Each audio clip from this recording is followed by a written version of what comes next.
You strong.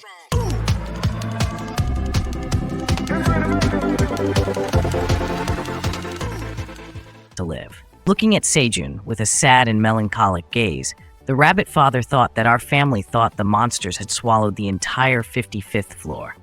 But who would have thought that some survived there after all? The carpenter rabbit added sadly, his family and the remaining rabbits couldn't escape through the tunnels, waiting to die at the hands of the monsters. But for some reason, the monsters suddenly disappeared, and the ones waiting for the rabbits in the desolate land were completely different. It's Grid. Elka frowned, suddenly blurting out the name of the landlord who haunted the wolf tribe for half of his life. Seeing Grid's unclear identity, Elka reminded him that he was a wild boar named Grid.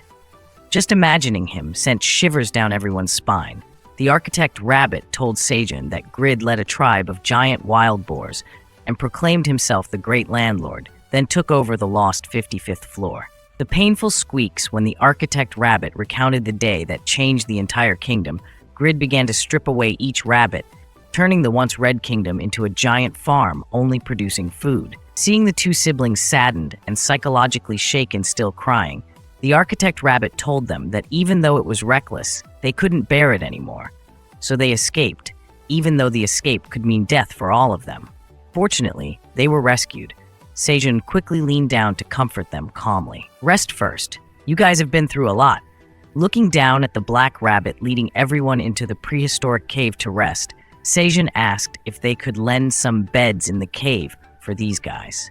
Seeing the gray rabbits preparing to go down into the cave made him feel sorry for them. The rabbit couple came here in a state of exhaustion, while these kids were full of wounds on their bodies, surely having lived through months of hardship. Touching the straw hat, Sejun thought that Grid was also the one looking for this straw hat, right? Elka nodded in agreement. Yes, sir. He's a wealthy and influential figure in the tower through providing food. After hearing the story, Elka wanted to curse that foul, stinking pig for intentionally taking advantage to exploit the residents. But then the clan leader felt he shouldn't speak like that. After all, he had worked for Grid to exchange food for the wolf tribe, so shame overwhelmed Elka's heart. Even though he only worked for a short time, helping the villain do such evil deeds was not right. Adding his words to comfort the clan leader, "You understand, meow.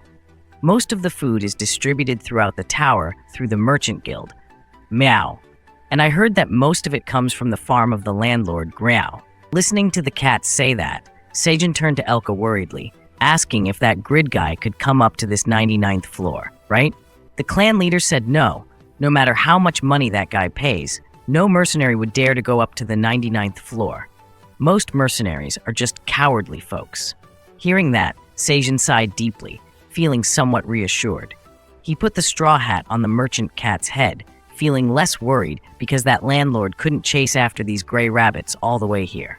Meanwhile, on the 55th floor, Grid's castle was being rebuilt right on top of the former castle of the Red Kingdom, where Grid was now shouting angrily, casting his fierce red-eyed gaze towards the two brown dogs who had just returned to report the situation. Grid's furious appearance demanded they repeat everything again, and they told him it was all because of that wretched Elka. That old silver wolf betrayed us. He even took those rabbits we were chasing somewhere else. The brown dog beside him cried, pointing to his swollen face, saying, "He even attacked us too, sir. Look at this wound." Grid, sitting on his throne, listened to them speak, and that horrible Elka was never trustworthy from the beginning, sir. The wild boar exhaled unhappily. "Well, just let that gray wolf go. When food in the tower runs out, he'll have to come crying to me for help." Looking at his underlings beside him, Grid asked about the preparations. "Everything still going smoothly?" That guy replied yes. "Currently, we are limiting food distribution to the lower floors by sending people to wander and block the food supply. Complaints from the residents of the Magic Tower are increasing. Even the Merchant Guild is speaking up, but everything is still under our control. If so, that's great. Everything is going according to Grid's plan." He smiled with satisfaction. His sharp teeth were clearly visible behind his long, pointed tusks, as another opportunity was coming soon. Clenching his ambitious fist, soon this tower would be in his hands, just like how he took over the 55th floor decades ago. This time, he wouldn't stop at just one kingdom. This entire tower would be his. Grid's laughter echoed against the walls, making everyone's ears ache, but no one dared to complain because Grid's power had grown so strong that no one dared to touch or oppose him. Sejun's prehistoric cave was bathed in golden sunlight, ripening the juicy red tomatoes, unsure if it was part of Grid's upcoming punishment plan or not. Sejun wasn't sure, and he didn't care. He sat up, feeling refreshed after a long sleep. Beside him, Theo was still yawning. Sejun lifted him up, urging him, "Come on, merchant cat, it's already morning." Despite everything, Theo was still very sleepy. Rubbing his eyes, Sejun went to the pond to wash his face, suddenly feeling something strange. He couldn't believe his eyes. A small wooden bucket filled with clean water was supported by straight wooden planks, conveying water from the lake through bamboo pipes. Looking at the full bucket of water, the farmer exclaimed, holding the red scoop next to him in amazement, "Oh my, there's even a water scoop here." Sejun scooped up each full scoop of water onto his head immediately, humming happily, thinking it must have been those gray rabbits who built it. From now on, washing his head would be so convenient. He might even be able to bathe his back too. While massaging his wet hair, Theo called from the other side, "Come and see this, sir." Only food could wake up a sleepy cat, right? It led Sejun to a sturdy, gigantic stone kitchen that had just been newly built and was now operational. Above, the mother rabbit was stirring some soup, while below, the young rabbits were bringing more bamboo leaves to blow on the fire. Theo proudly showed the chairman, "They're doing something fancy, sir." Sejun couldn't believe his eyes. It was an extremely productive stove kitchen, not just an iron pot hanging on a wooden stick anymore. Sejun was stunned, looking at Theo. There was even a round table made from smoothed wood. Sejun sparkled with joy, picking up the chopsticks and spoon. From now on, he could eat properly with these. Beside him, Theo showed him a large wooden bowl, saying, "Look at this, sir. Pimic, Pibic, and Pirik made me a separate bowl, and there's even my footprint on it, sir." Surprised at the craftsmanship of the item, Sejun asked again what those three names were. "They're the names of those gray rabbits, nothing else." Theo held up the bowl as big as his head, pointing behind him, saying they can make anything because they're very grateful to stay here, sir.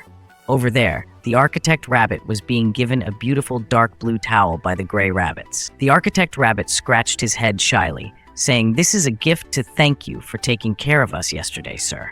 They worked tirelessly, with hands and feet never stopping. The new cloth was so beautiful that Sickle Rabbit decided to wear it right away. At the same time, Sejun approached and called the kids, and immediately saw all three lined up, bowing their heads respectfully to thank him very much for his thoughtful care yesterday. "There are still many things missing, but we will try to help in any way we can within our abilities." Before Architect Rabbit could finish speaking, Sejun's big hand suddenly grabbed its hand unexpectedly. On his bright face was the key question. "Do you guys need a job right now? A job?" While the little rabbit behind eagerly wanted to say yes, Architect Rabbit felt something amiss behind Sejun's casual smile. Its ears twitched continuously as if warning, surprisedly asking, "What did you just say?" The prehistoric cave of Sejun still basked in the gentle sunlight pouring down from above, just like any other day. But today held a special event, an official announcement from Sejun himself. He eagerly informed everyone that Pimic, Pirik, and Pibic had decided to stay with them. The three of them extended their hands in front of their bellies to express gratitude, while everyone applauded, welcoming the three new members into the rabbit family with joy, especially the younger ones, who were ecstatic. With the addition of more workers to Sejun's private company, as the president, he would deliver a constructive speech. With such a talented technical team, our farm would surely flourish even more in the future. The gray rabbits listened intently, feeling empowered. "We can do anything," they chanted along with Sejun, sounding quite enthusiastic. Then the farmer knelt down, looking at the rabbits, and asked, "First off, could you build a house for the rabbits? The young ones are growing, and they need more space. Plus, you need a place to stay too. The second generation needs to become more independent,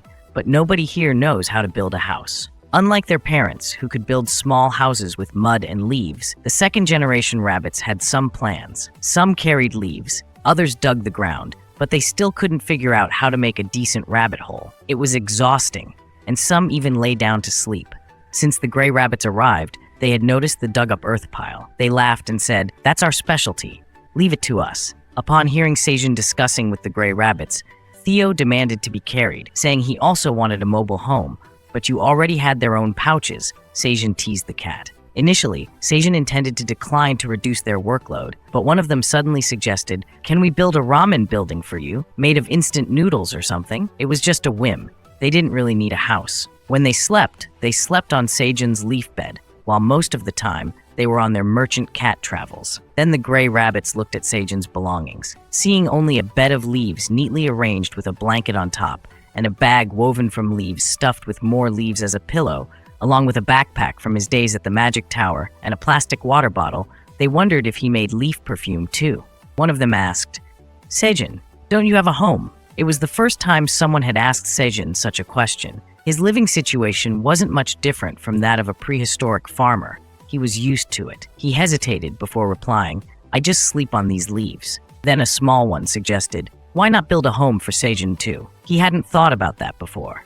Human homes surely needed larger dimensions than those of cats or rabbits. How could these kids build a house for him? There wasn't enough space inside the cave area anyway. Excitedly, the architect rabbit told him that even though they couldn't build a house inside the cave, they were confident they could build one outside. There were plenty of materials like wood that they could find and provide themselves. Hearing that, Sejun, excited, agreed. He would love to have a home instead of rolling around on a pile of leaves all the time. Just the thought made him happy. Sejun mumbled to himself, "I've only been able to expand the farm so far, so having some extra time to rest indoors would be nice." Not to mention, mother bear cubs and the gray wolves occasionally visited here too. With a house, all of them could rest inside and feel safer when coming to report work to Sejun on the 99th floor. So he eagerly leaned on both sides, extremely friendly, asking the gray rabbits for help in building a house. "What do you need?" The gray rabbits could get to work immediately, and the most needed material was bricks.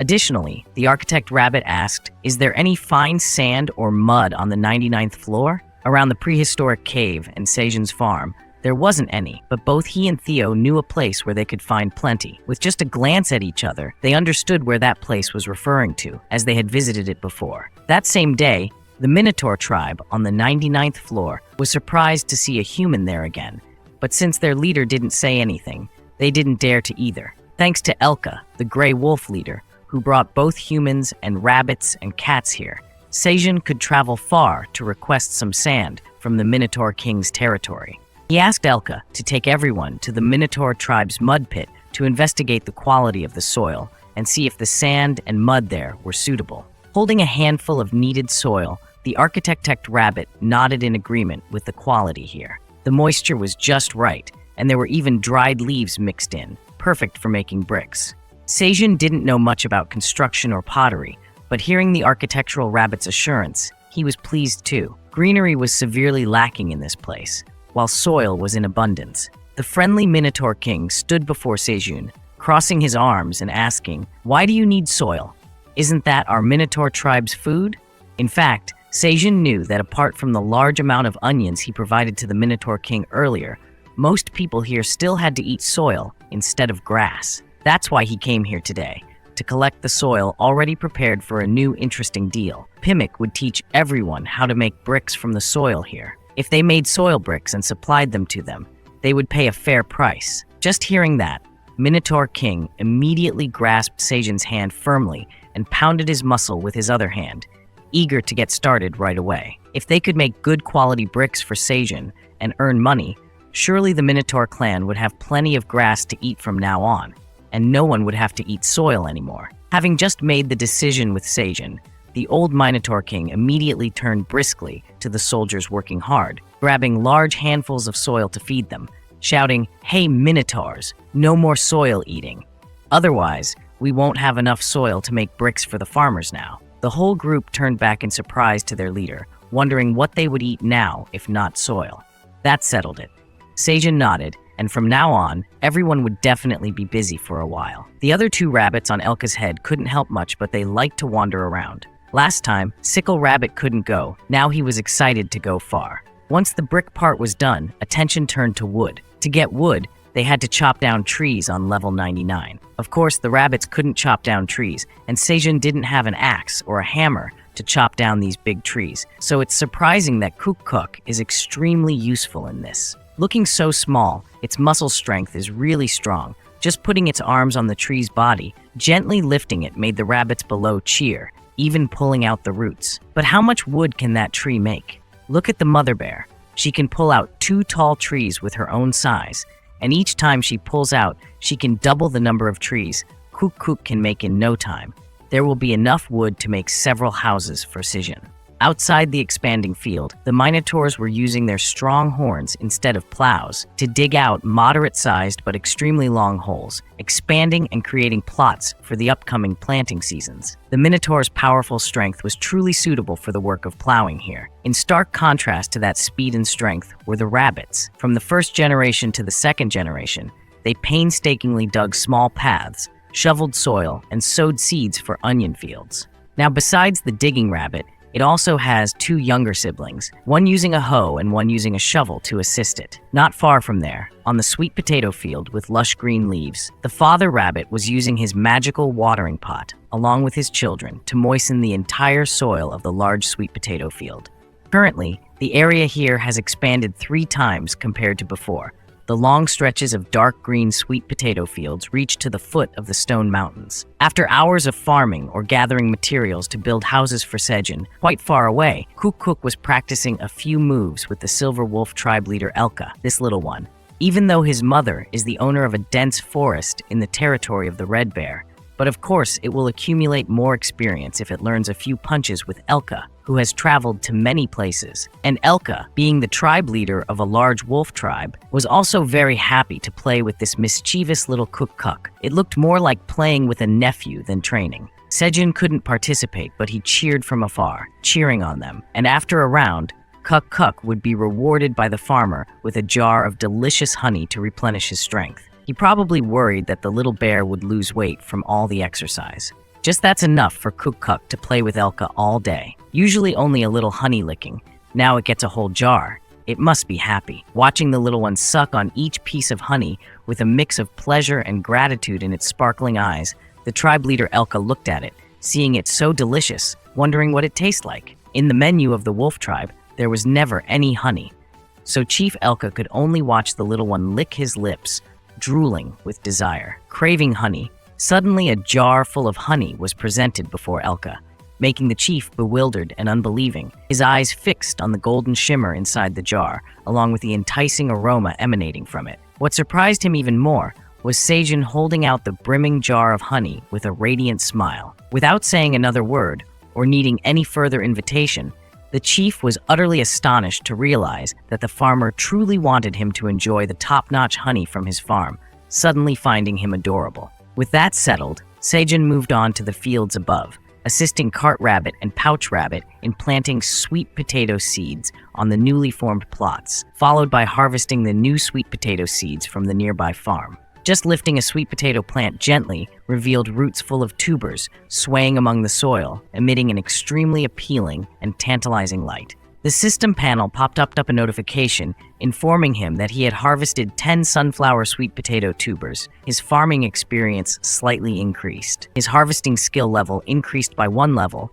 His level 4 skill was also raised to level 5, and he received 450 experience points. Thanks to the promotion, Sejun received an additional skill point, but that wasn't important. What mattered was that he had pulled out so many sweet potato vines, with as many as 10 tubers on 1 vine, making the harvest exceptionally abundant. Although the name was quite long, sunflower sweet potato, its appearance resembled its peculiar name, both in color like nutritious red pumpkins and in shape like sweet, tender potatoes. This sweet potato vine was the most abundant, but most other sweet potato vines also had between 5 and 7 tubers. He worked tirelessly all afternoon, sweat dripping down his face, only then starting to feel the heat from the never-setting sun at the towering night tower on his head, if standing working for a few hours under the sun. If he couldn't block out the sun, then he had to create something to provide shade. With his current meager magical ability, Sejun gently raised his hand and used magic to release a small black cloud directly above his head. Cart Rabbit suddenly saw the sky above him darken and looked up to see. It turned out to be Sejun's strange cloud. After all, he was Korean. There was no sunscreen here. He didn't want his skin to burn and become African, so unintentionally creating a cloud to cover his own appearance. The system notified him that his cloud-making skill had significantly increased. Looking back at all the vegetable leaves harvested today, piled up a bunch, enough to feed a dozen minotaurs for a whole month. Watching Cart Rabbit pushing his little cart, he wiped his face and muttered to himself, while building a house, it would be best to build a sturdy warehouse on the ground to store the harvested goods. Although the shelf life of Sejun's farm items reached 60 days or more, he couldn't just let the vegetable leaves dry up, losing moisture under the sun from this day to that. Sitting resting under the cloud that had formed into a dark rock-like shape on his head, Sejun contemplated the next plans he wanted the gray rabbits to build, when he saw Theo coming to him with his hand raised, waving, "Hello, Chairman Park. The travel-ready cat looks neat like this. Seems like it's ready to hit the road." Sejun set aside all the work he was doing. Turning to the cat, "When are you going down there?" he asked. "I'm trying to slowly make my way down there." While carrying a bunch of stuff from the cave outside with the little bag of the merchant, Sejun wanted to know if the cat's luggage had room or not. "Would you like to bring some antidote vegetable leaves, just in case? Maybe some hunter might need it. Just made some vegetable leaves, and they're growing a lot." Of course, Theo never ate antidote vegetable leaves, but hearing the farmer say so, it waved its hand and left, saying, "Does any hunter look for that antidote vegetable leaf, huh? If someone asks, I'll sell it for 100 coins, okay?" Of course, that's it. No one gives anything for free. Sejun agreed right away, also telling it to bring some and try it with soup to see if it's good or not. Approaching the pile of vegetable leaves, Theo dropped its purple space bag, truly curious whether it could sell this thing or not, if antidote vegetable leaves were something the market needed or not. But in the end, it followed suit, because once Sejun said it, it was never wrong. What did he say earlier? Bring it along and try it with soup? Theo picked up a stalk of vegetable leaf and brought it to its nose, letting out a genuine ew sound.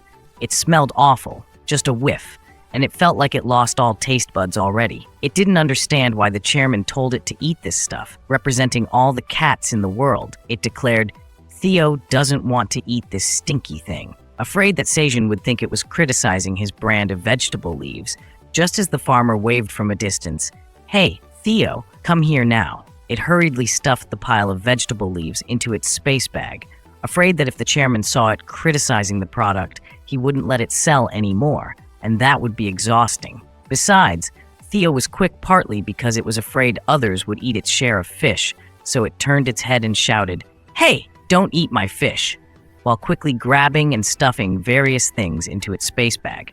How did its hand end up grabbing a sweet potato vine, not realizing it had taken the wrong thing, stuffing it in along with some vegetable leaves, pushing everything to the bottom of its own space bag? Theo's disastrous mistake went unnoticed by anyone, not even itself, just pulling the bag shut, running to where everyone was gathering to eat the main meal of the day. The wolf chief, along with Kook Cook and the rabbit family, were all present. Even the Minotaur workers were eagerly stepping forward, excitedly awaiting the farm meal from Sejun's farm, because it wasn't easy to come here, had to win in gambling to come here to work. While on the 99th floor, there was always golden sunlight shining down along with drifting clouds. On the 67th floor of the tower, there was also sunlight penetrating through the dense canopy, but not always reaching the moist grass patches that reptiles like to hide in. On the calm, mossy lake, occasionally a few reptile calls echoed, and a green frog sat on a branch full of moss,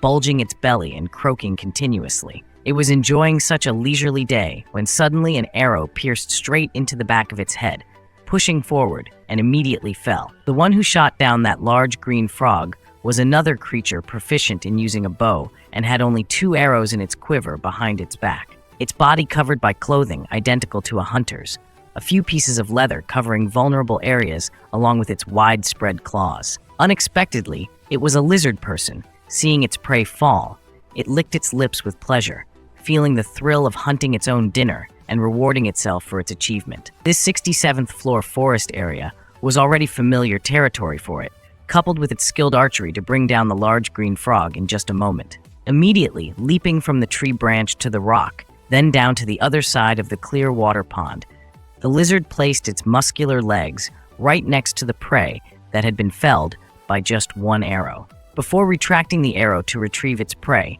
a red-armored insect flew straight to it, landing right on the green skin of the frog, sticking its proboscis directly in front of the lizard's surprised eyes. It looked like a mutated beetle, with its entire armor being a fierce red color, its eyes full of vigilance looking at the one who brought down this green frog. While it sunk its fangs into the green skin and tore it apart, this insect was devouring like it had been starving for a long time. For this kind of insect, with just one hand, the lizard could easily capture it.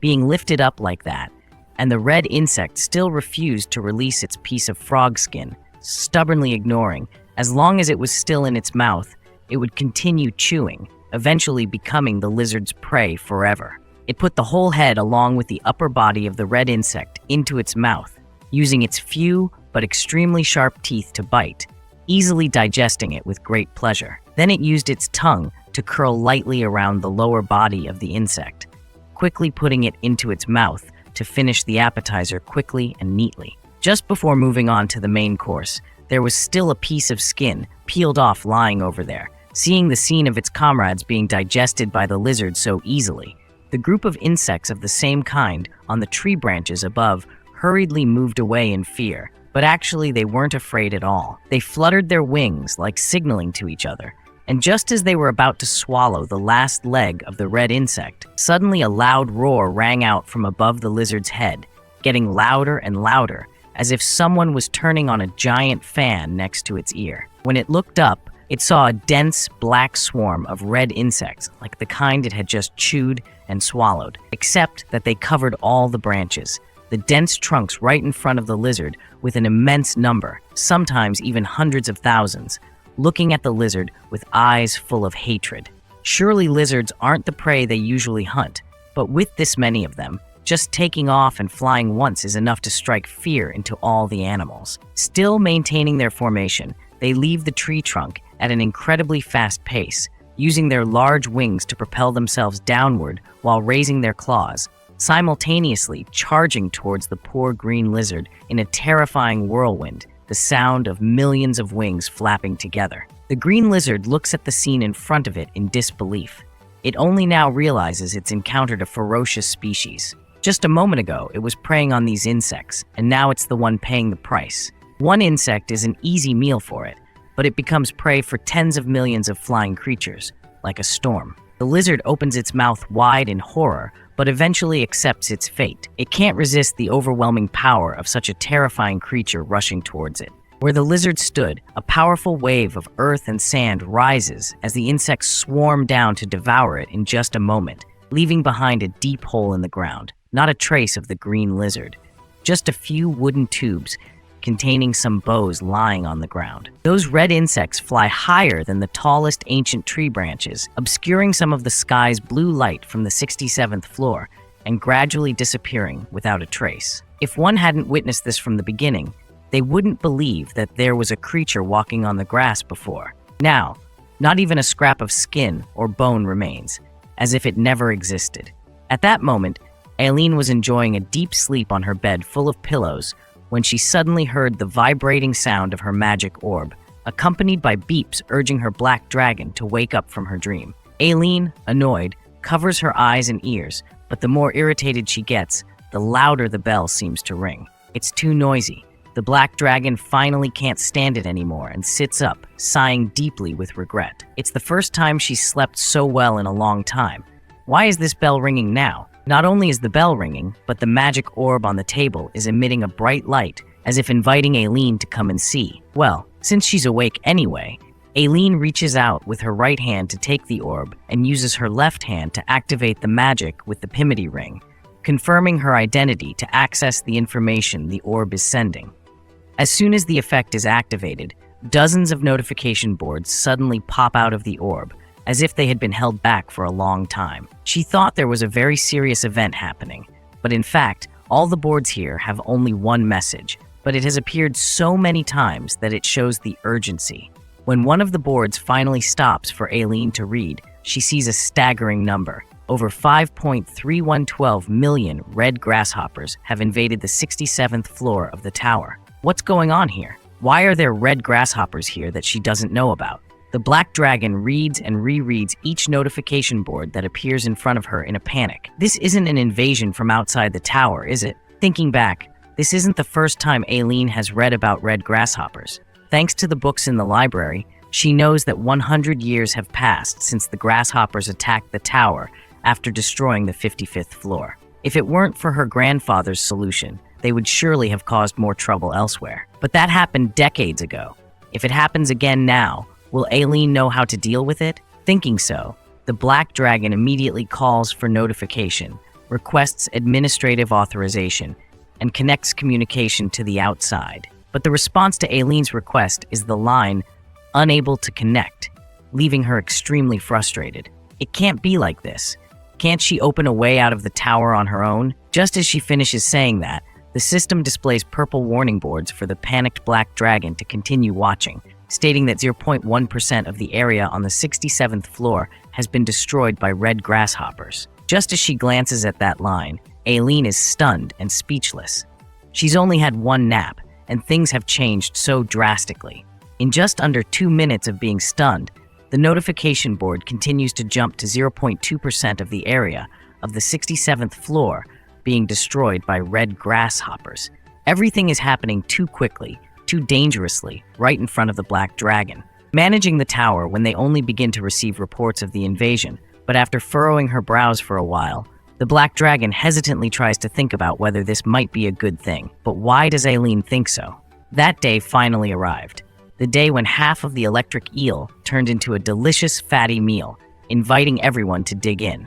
Thanks to the skillful hands of Farmer Sejun and the rabbit family, the eel meat had been carefully carved into small pinkish blocks, looking mouth-wateringly good, neatly arranged next to the eel's body on a bed of onion leaves. Most importantly, a delicacy like this couldn't be eaten raw. For the first time in the prehistoric cave, the enticing sizzle of the golden and crispy eel fat being flipped back and forth in the pan was heard. As the meat met the high temperature, it immediately turned golden and released a pile of fat to cook itself. The aroma mixed with the sizzling fat, making Sejun close his eyes and inhale deeply, savoring the smell endlessly. It had been so long since he had eaten something fried in oil like this, especially pure fat from a plump eel. Following closely behind Sejun, Theo watched as the farmer just tossed a bunch of onion leaves onto the golden eel meat, causing droplets of grease to splatter his shoulders. The scent wafting from it was truly appetizing, and the dish looked incredibly delicious. A foodie like Theo couldn't resist. It felt like he was about to faint from craving it. Just as both of them were entranced by the aroma, they heard Sickle's voice carrying a large wooden bowl, calling out, "Uncle, here are some sliced sweet potatoes and potatoes." Sejun scooped some pieces of eel meat into another bowl, thanked the kid, and took the bowl of potatoes from Sickle. Arranging the fried eel meat separately, Sejun warned everyone to take them further away before eating. "It's dangerous to get splashed with oil here." Ink, surprised, chirped, asking Sejun if he was preparing another dish. Wasn't the food already done? Meanwhile, Theo, beside himself with excitement over the skewered eel meat in his hand, dripping with saliva, thought Sejun could do anything. Just let him eat these 2 pieces first. Sickle, just like the cat, immediately put a few pieces in his mouth to savor, unable to resist. Sejun, of course, had an even better dish. He claimed it was tastier than honey-glazed potatoes, leaving Ink wide-eyed in disbelief. How could there be anything tastier than honey-glazed potatoes? So, have you guys ever heard of sweet potato soup? Sejun brought out a plate full of neatly cut sweet potatoes, which were the main ingredient of today's new dish. He dumped all the neatly cut sweet potatoes into the sizzling eel fat in the pan, spreading a delightful aroma. Theo, who knew nothing about cooking, clung to Sejun's shoulder, watching him turn the sweet potatoes, feeling lucky to have kept all the eel fat. It was really useful. It had been so long since he had eaten anything other than grilled or steamed food. The farmer used 2 chopsticks to flip the sweet potato pieces while muttering to himself about following the correct procedure. First, fry the sweet potatoes until they turn golden brown on the outside. Then pour a whole jar of pure honey into the eel fat in the pan and mix all the sweet potatoes to soak up the honey, then cover and simmer over low heat for a while. When he lifted the lid, Sejun's chopsticks could pick up each piece of sweet potato soaked in thick, shiny fat and honey, creating an amazing sweet potato stew. Each bite felt like a blossoming flower. Suddenly, the system popped up to notify him that 2 recipes had been recorded. The second one was the robust potato packed with the energy of Blue Moon, called sweet potato stew. 7 pieces of sweet potatoes were fried until crispy, then added with roasted peanuts and simmered until well infused. The taste of a complete meal both inside and out. Then there were many notifications informing Sejun that he had achieved the forgotten dish achievement, sweet potato stew. The sweet potato soup recipe had reached the level of a master chef, a significant increase in cooking skills. The rabbits had never seen any dish that made them drool so much. Just looking at and smelling the fragrant aroma of the sweet potatoes made their mouths water uncontrollably. But it wasn't over yet. Following Theo's request, after seeing the effect of deep frying, it wanted Sejun to deep fry the entire fish. Normally, piranhas were low in fat, only suitable for grilling or steaming, but this time, with a pan of eel fat, Sejun threw in a whole fish. When all sides were dry, he sprinkled some shredded onion leaves on top, and there you have it, crispy fried piranha. Theo drooled uncontrollably, staring intently at the fish, while Sejun kept looking back and forth, feeling somewhat puzzled. So frying fish didn't count as a recipe? Then what standards were there to turn a dish into a recipe? To find out, he had to roll up his sleeves and get into the kitchen, one hand flipping food with a spatula. Sejun enthusiastically prepared to turn sweet potatoes into a delicious soup. Searching for cooking recipes was really fun. Theo also wanted to enjoy delicious food, so it suggested, how about trying honey on the fish? Unfortunately, that bold idea was rejected by Sejun. A moment later, he laid out many trays of exotic food for the workers to see. From minotaurs to wolves, they all drooled with excitement, no different from Cook and the rabbits cheering at the sight of the fragrant grilled eel and the aromatic tomato juice alongside the crispy fried fish. Nearby were 2 large bowls of sweet potato stew, emanating a tantalizing aroma. Fortunately, minotaurs primarily consumed the onion leaves. If Sejun had flipped the potatoes for them to eat, he'd probably lose his arm. The entire pile of onions had been meticulously arranged, and they eagerly grabbed the leaves, holding them in their hands with delight. Nothing was better than enjoying good food while working. The wolf clan, needless to say, were true omnivores, so they devoured everything, whether it was vegetarian, salty, stewed, or fried. Each of them savored the delicious and unfamiliar flavors they had never tasted before.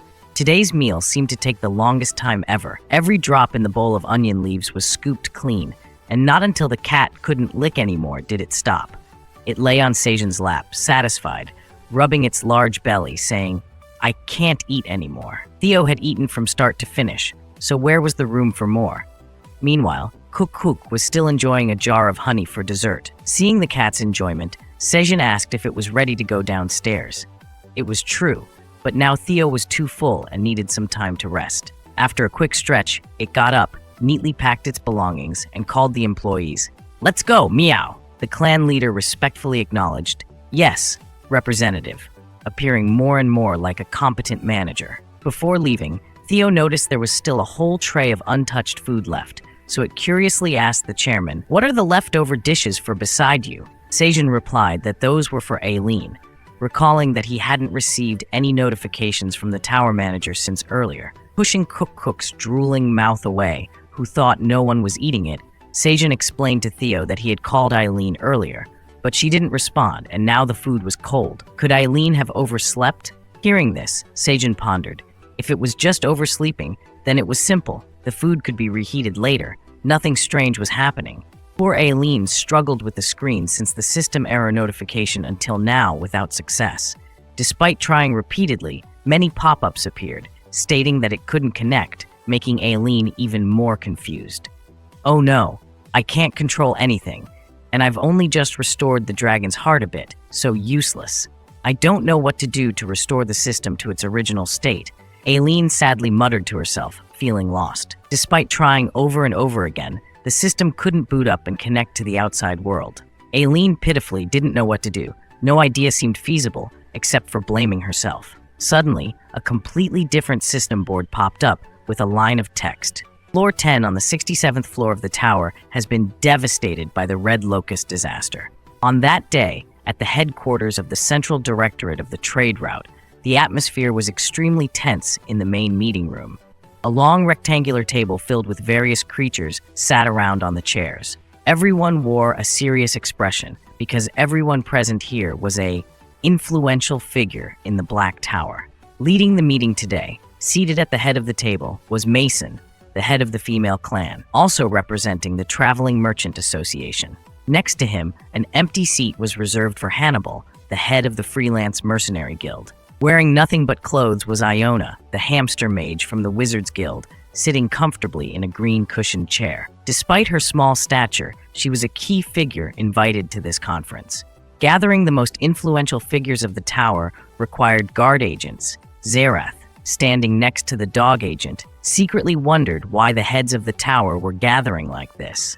Finally, what had happened? Mason was the first to speak, informing everyone that the reason for the summons had passed several days since the red locusts appeared on the 67th floor of the tower. According to information from our Traveling Merchant Association, 2/3 of the 67th floor of the tower has been completely occupied. From then on, everything present in the invaded area would be devoured by the red locusts. Mason also shared that currently, the lizard people were gathering around the outbreak point. We were desperately trying to protect ourselves, but no matter how hard we tried, the situation didn't look optimistic at all. At this point, Hannibal found himself a seat and spoke up, asking about the merchant route, whether it was still under control. Was there a possibility that the red locusts would invade another territory? Mason reminded the Tiger Tribe representative that the red locusts were invaders from outside the tower. Didn't he know that the merchant route didn't allow outsiders to use it? Because the operation of the merchant route had been like that for a long time, it was temporarily safe. However, Mason's eyebrows furrowed as he warned that if the outbreak point was occupied, they would try to infiltrate another floor. Hannibal continued, suggesting it would be floor 68 and then floor 69 of the tower that would be invaded next. What could we do about it? The merchant dog sitting across the table objected loudly, as that was one of the 5 main grain areas of this tower. Wasn't that where the Draken agricultural estate of the Lizard Kingdom was located? This wasn't just the lizard people's problem anymore. Revealing this truth, Mason grimly informed everyone that this could lead to another major famine. The shocking news left many leaders looking at each other in dismay. If a famine were to happen, the tower would descend into chaos. Suddenly, amidst the murmurs, a loud voice from under the table interrupted, reminding them that 200 years ago, at floor 55, the destruction of the Crimson Kingdom had occurred. Didn't anyone know about that? The astonished hamster voices echoed as they saw the bewildered faces around the table. Iona continued, explaining that currently, food reserves were distributed across multiple floors of the tower. At that time, the Crimson Kingdom was the largest food supplier in the tower. When the giant red locusts suddenly invaded, she recounted the outcome. The Crimson Kingdom was destroyed. If that boar hadn't taken advantage of the vacuum and seized the land, things might have been different. Before she could finish, Mason's delayed voice interjected, correcting her, saying that Grid was actually a good person. Wasn't she the one who rebuilt the food reserves of the destroyed kingdom back then? Mentioning that, Iona's expression soured, and she scoffed disdainfully. What, he's a good person, you say? It'll be a while before he meets the standards of a good person. Aren't they exploiting the human tribe and monopolizing the entire food distribution network of the tower? Hannibal retorted immediately. Hey, President of the Mage Guild, your words and actions have gone too far. Mason tried to calm his head of the mercenaries, but couldn't stop the mixed panic and urgency of the remaining residents at the meeting. What about the Great Black Dragon? Isn't the Great Black Dragon supposed to protect us? Someone agreed. Yes, the Great Black Dragon will protect us. The whole meeting room erupted, calling for the tower management, leaving Iona with a pounding headache. It seemed she was the only one with enough tenure to see that these people didn't know what they were talking about. Rising gently from the cushioned part of her chair, Iona stood on the table, facing forward as she lectured the tower leaders. 200 years ago, even thousands of years ago, there were invasions of red locusts. Indeed, it was thanks to the appearance of the Great Black Dragon that the red locust scourge was quickly eliminated.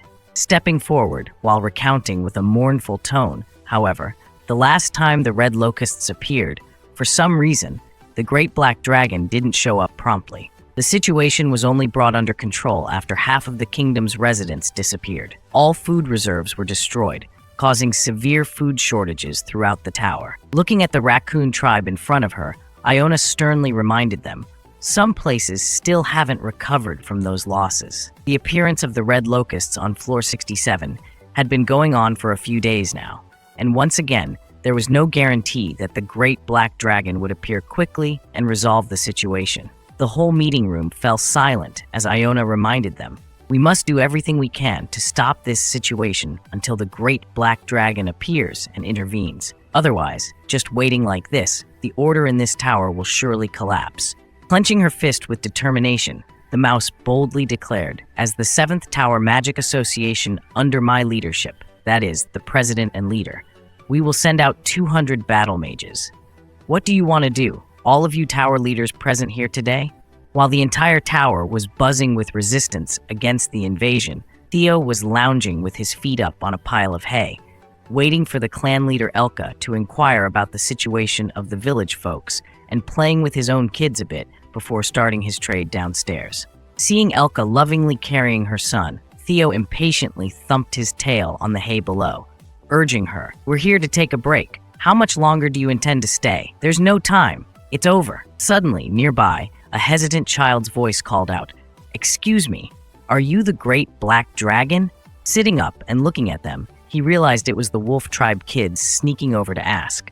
They seemed to be the same age, calling each other to inquire about the creature in front of them. But where did they see anything black about him to mistake him like this? Nonetheless, the proud cat stood up and introduced himself to the kids. "I'm not the great black dragon, but a loyal servant of him. I'm Theo, a mid-level traveling merchant." Admiring the cat's gallant appearance, the young wolves were impressed right away. Their eyes sparkled as they looked at Theo, faithful servants of the revered great black dragon. Their sparkling eyes made Theo very happy. Pretending not to hear, he put his hand to his ear, tilting his head as if deliberately asking the kids again, "What was that? Say it again?" They shouted the slogan again, making the cat laugh heartily. "I'll give you something delicious as a reward." Being praised and flattered, the cat happily reached into his pocket and pulled out some skewers of grilled fish for the kids to enjoy. He delightedly watched them jump up to catch them, wanting to reach into his pocket for more skewers to reward them for being too cute. But wait, what's this? Theo's hand involuntarily stopped when he grabbed something strange. He didn't expect to find a potato in his hand now,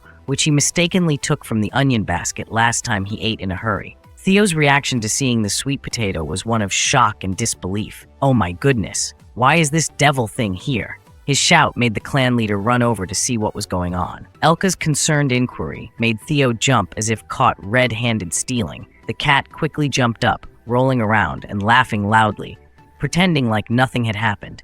He repeated over and over that nothing had happened, laughing unlike anyone else, making Elka extremely puzzled but still nodding along. "If you're done, let's go." Elka wanted everyone to leave immediately, making Theo's inner turmoil surge even more. He agreed, grabbing the leader's fur to get her ready to go, silently cursing his luck. It seemed he grabbed the wrong thing from the onion bunch, didn't it? Gone, gone. Theo's heart was full of worry. He had to dispose of the evidence. He eagerly urged Elka to run faster, faster, to floor 38. Elka raced below at Theo's command, while how Theo would dispose of it would be revealed in the next episode. Sejun's prehistoric farm wasn't as peaceful today as it usually was. Tons of his onion leaves were flying wildly in the sky with a panicked cry. There was nothing here, not a bit, nowhere to be found, despite searching everywhere. Farmer Sejun frantically dug up everything on the ground to find the one thing different among these onion leaves. Panic filled his mind. Does he have to plant new ones? That was the only thing he had left, after all. Searching tirelessly, Sejun grew impatient and fearful, clutching his head and screaming. Why couldn't he find the sun-faced red sweet potato he harvested when collecting the detoxifying onion leaves? Damn it, Sejun seemed to be going mad. The neatly stacked onion leaves now looked like a pile of garbage scattered all over the ground, and Sejun had lost something incredibly precious. Reflecting on it, he wondered if it was Theo. That cat was the only one who took the onion leaves to trade.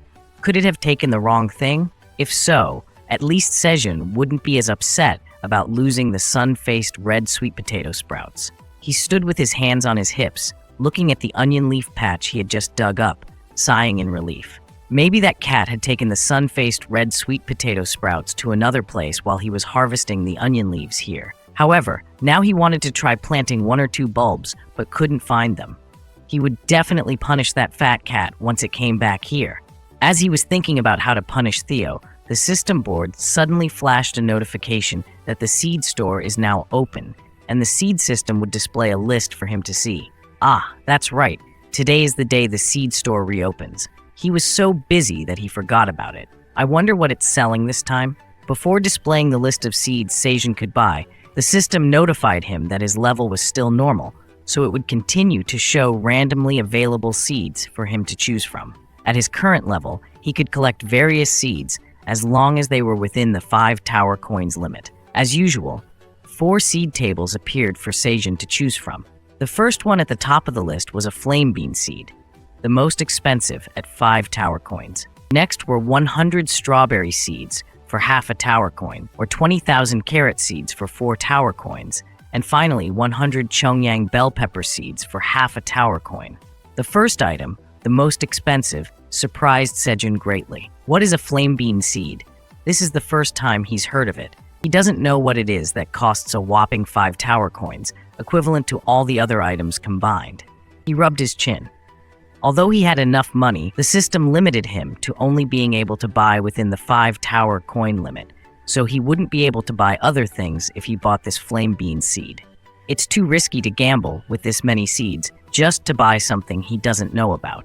Sejun has never liked gambling, so he decided to skip the strange-sounding seed and instead on strawberries, carrots, and Chongyang bell peppers. Although curious, he reminded himself not to take too many risks. Familiar flavors are always better than unfamiliar ones he's never known. Besides, with more and more rabbits appearing on the farm, he'll need a variety of seeds to feed them. Buying all the carrots, strawberries, and Chongyang peppers now would be a very wise choice. The system quickly notified him of the successful purchase of 20,000 carrot seeds, 100 strawberry seeds, and 100 Chongyang bell pepper seeds. 5 tower coins were deducted from Park Sejun's seed bank account, and he gained 50 points accumulated in the seed store, totaling 56 points successfully accumulated. Thank you for using the seed store service. When 3 seed bags fell into Sejun's hands, weighing as much as a successful harvest season, he finally smiled. So now, in addition to the sun-faced red sweet potato sprouts, he has many things to plant for the new season. Just thinking about eating strawberries and Chongyang peppers fills him with energy. He ran excitedly across the sweet potato field and found the father rabbit sitting leisurely nibbling on leaves. "Hey, Mr. Rabbit, I bought more carrot seeds at the seed store." At the mention of the 2 words, carrot seeds, the rabbit's ears perked up, surprised. Of course, how could a rabbit resist carrots? Handing him the bag of carrot seeds, Sejun enthusiastically made plans. "Let's plant them now. Can I give you carrot seeds to plant?" The rabbit was very excited. "Of course, let's do it right now.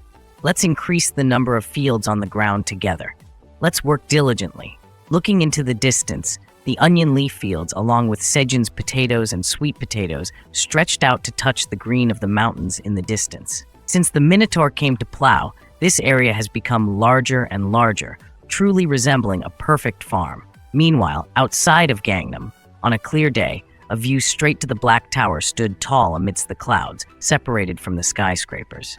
Taejun admired the distant rooftops and the magical Gangnam Tower, marveling, "What a beautiful day today, isn't it?" He was still dressed in his usual attire, retired as he was, wearing flip-flops, standing in front of his student, is clasping his hands behind his back, looking respectful.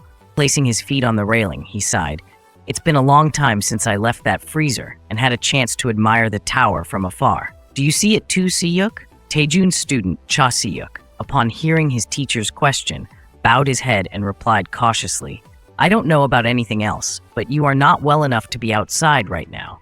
If you let your guard down, you won't know when the fire curse will spread, right? Please go inside and rest." Glancing at his student with a face no longer cheerful, Taejun muttered as if talking to a rock, "You'll always find a way to ruin my mood, won't you? Are you that kind of person?" Siyuk was at a loss for words at his teacher's rhetorical questioning, but maintained a respectful attitude without responding, which made Taejun more frustrated. Too familiar with Siyuk's lack of humor, the teacher switched to business. "There will be a deal with a free merchant soon, right? Is Dongshik on the 38th floor now?" According to Siyuk, Dongshik was indeed on the 38th floor. He said he was having a hard time conquering the boss on the 38th floor, called the underworld poisonous spider because it had built its nest around the floor's teleportation point. The poison gas emitted by the underworld poisonous spider was extremely difficult to neutralize, even with a specialized healing mage. They said it was impossible to approach the spider's nest without the antidote made from the blood of those poisonous spiders, which could be obtained from the guards of the nest. However, finding an alchemist capable of making the antidote was incredibly difficult. Many adventurers had gone to the species specializing in selling poison and antidotes in the Black Tower, but received only headshakes, ultimately fighting without antidotes. Hearing this, Sejun guessed that the exploration team still hadn't made any progress on that tower floor. And you are guarding Sejun's family while Dongshik is in the tower, right? Report the situation to me. Has anything unusual happened? Just as his teacher had said, Chasiyuk reported that Sejun's family had moved to Hanamdong district. All three of them followed a consistent travel route and wanted to live a normal life as before. They were also escorted by bodyguards when going out, minimizing public exposure or revealing related information to avoid future troubles. Recently, Sejun's younger brother, Sedol, had been approached by foreign associations while hanging out with friends. They even sent pretty girls to get Sedol's phone number and ask about the tower's situation related to his brother. Luckily, Sedol was very cautious and, along with his friends, didn't drink alcohol or associate with strangers, so they were reassured that the issue was resolved before it became a real problem. Hearing this, Sejun laughed heartily. At least Sejun's family cooperated well. Unexpectedly, in the midst of his laughter, he couldn't help but cough heavily, clutching his chest and stepping back several paces, causing Chasiyuk to panic. Pulling a small, round red pill from his pocket, Sejun rasped, "I'm fine," then popped the cherry tomato pill into his mouth with a crunch, his face showing clear relief, as if he had taken a miraculous medicine. Chasiyuk, astonished, asked, "Is that a cherry tomato?" He replied, "Yes. After eating this, overcoming the fire curse becomes much easier. This is a truly useful item, and it tastes good too. It will definitely help many people in the future." Placing his muscular right arm on his broad shoulder, Sejun considered Park Sejun to be an exceptionally talented person not to be overlooked in Korea. "I've spoken with your senior, but remind Dongshik to bring Sejun to my office as soon as he leaves the tower." "I won't go in there first," he waved to Cha Si-hyuk before having to return to his freezer room. Although his teacher always seemed cheerful, Cha Si-hyuk couldn't help but worry, watching his teacher's back as he walked away, muttering to himself, there must be a way to break the fire curse on him. Looking again at the Black Tower standing tall in the Gangnam sky, he was filled with hope. Yes, if Senior Dongshik could sniff out even a slight chance of breaking the curse, he would definitely find it. Speaking of Dongshik, here he was, battling fiercely with formidable opponents for hours. Having continuously slashed with the sharp weapon in his hand, Dongshik's face never lost its tense expression. Each time he defeated one spider, another emerged. For hours, Dongshik had been cursing, "Damn it, they keep coming non-stop." Watching the mages and warriors fighting a giant spider in front of him, Dongshik shouted, "Everyone, retreat. We'll regroup to avoid further casualties." Before he could finish speaking, a team member shouted, "Captain Dongshik, above you." The warning came too late. By the time Dongshik heard the noise above him, the giant spider was already descending rapidly, its pincers just 10 centimeters from his head. He turned around in shock, but couldn't react in time. Luckily, a gloved hand pushed Dongshik backward, and a female figure leaped forward, blocking his view. Suha quickly drew her sword and directly confronted the spider's pincer, aimed to kill her captain. The clash was intense, and thanks to her weapon, Suha wasn't caught. But a smoky scar from the poisonous spider appeared on her face. At the moment, her main concern was using her weapon to counter the weight of the attacking spider. With plenty of combat experience, Suha decisively slashed across the spider's pincer, severing its left one. Before it could strike back, she swiftly drew a glowing green sword from her waist and stabbed it into the spider's soft underbelly, its weak spot. She pushed the blade in until the hilt, holding her position until she saw the spider screeched in pain. When it finally stopped struggling, she pulled out the sword, and blood gushed out. The giant poisonous spider collapsed to the ground. The team members rushed over, shouting, "Are you both okay?" Dongshik was temporarily fine, and Suha had no new wounds, but as soon as she withdrew her weapon, she staggered, and Dongshik had to support her. He realized she had been poisoned by the spider. "Call a healer quickly," the team shouted in panic. They laid Suha on the ground and used all their healing magic, but the young woman felt the pain of the spider's venom spreading through her body and began to lose consciousness. Dongshik searched his pockets for an antidote but found none. The healer urgently said, "We can only stop the poison from spreading for a short time, but once we stop, it will spread again." Cursing under his breath, Dongshik thought they had used up all their antidotes. It was too late to go to the alchemists for more. What could they do? In his moment of extreme confusion, he heard a familiar voice. "Hey, isn't that Dongshik here, meow?" It was Theo, the cat, who didn't know a fierce battle had just taken place. Seeing Dongshik's panicked face, it asked, "Why are you here, meow? Shouldn't you be at the trading location?" The trading spot wasn't far, but the cat probably hadn't seen Dongshik arrived as usual and went looking for him. "Oh right, today is trading day," Dongshik muttered, confused, his words stumbling. Theo didn't care about his explanation. Spotting the person lying under a heap of magic, the cat jumped onto Suha and, unaware of her condition, asked, "Why are you sleeping on the road? We need to take a picture. Get up, meow." Suha, affected by the poison and feeling the weight on her chest, groaned and woke up slightly, mumbling, "Heavy, but so soft. It's fine." She lifted Theo off her face, the cat patting her cheeks with its front paws. Dongshik quickly explained, "Theo, Suha is affected by the spider's venom." Hearing about the spider, the cat got frantic. "It must hurt a lot. Are you okay? Just lie down, meow." Suddenly, Dongshik remembered Theo was a merchant cat who knew many locations in the tower.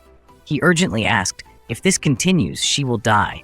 Do you know where to find an antidote for spider venom?" Theo rubbed Sua's face, then told Dongshik, "There's no poison master nearby." Wait a minute. It suddenly recalled its purpose for today's trade. The cat climbed off Sua, rummaged through its space pouch, and happily announced, "I have this."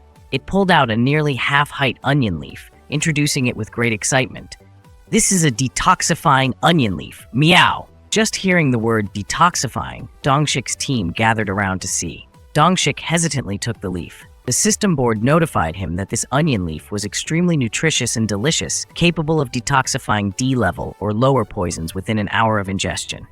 Eating 10 or more could extend the effect up to an hour. It was grown by tower farmer Park Sejun with a 60-day shelf life and classified as D-level. What mattered most to Dongshik now was whether this detoxifying onion leaf could neutralize the venom from the underworld poisonous spider.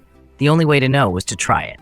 Helping Suha up, the captain told her to try eating it. Luckily, Suha hadn't fallen unconscious, so she managed to chew a bit of the onion leaf. Amazingly, before it even reached her stomach, she opened her eyes wide in surprise. The spider's venomous cut on her cheek faded away as if nothing had happened, leaving no scar. She sat up in shock. "My body feels so light. I've never felt this way before." Seeing the effect, Theo the cat came forward with a big smile. Suha hugged Theo, rubbing her face against the cat's soft fur with affection. "Thank you so much, Theo. You saved my life. You're the best cat in the world." Despite not liking to be hugged, Theo decided to enjoy the moment. Putting on a formal tone, it said, "Ahem, no problem, meow." Spreading its chubby paw, it added, "Just give me 5 tower coins and I'll provide extremely cheap healing services. That's a special discount just for you, meow." Suha lifted the mischievous cat, examining its face. "You saved my life, and now you're asking for money? You're a wicked merchant." More importantly, Dongshik asked, "Where did you get this detoxifying onion leaf?" Only now did Theo remember to explain, "This is a new crop that will be sold this time." Everyone gathered around in surprise. A new crop? Really? Dongshik felt like he was holding good luck in his hands. The underworld spider's venom was classified as E+, and this onion leaf could detoxify poisons up to D level. If he could get this detoxifying onion leaf, conquering the 38th floor would become very feasible. Now, Captain Dongshik is no longer afraid of the poisonous spiders surrounding the teleportation point. He felt incredibly excited, ready to fight with this savior in his hands. As expected, Dongshik stared at the cat in admiration. "Theo, you're a 10-point merchant cat." Not understanding Dongshik's look, Theo felt uneasy and asked, "Why are you looking at me like that?"